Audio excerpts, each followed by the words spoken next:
sy oravoravo aminao ao ankalazany anaranao raha io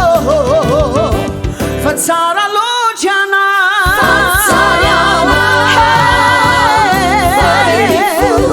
ka velo mpisaorananao zahay Jesosy nony atsaraponao fanomenao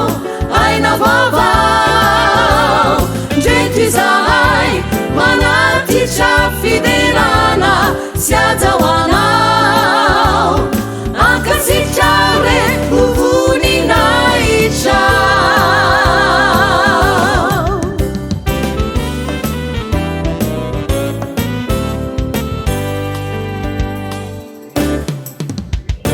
misaotranao nanome anay talenta ry Jesosy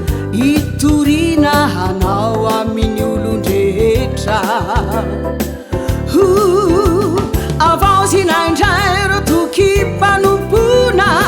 ilazanay ny famonjenao Jesosy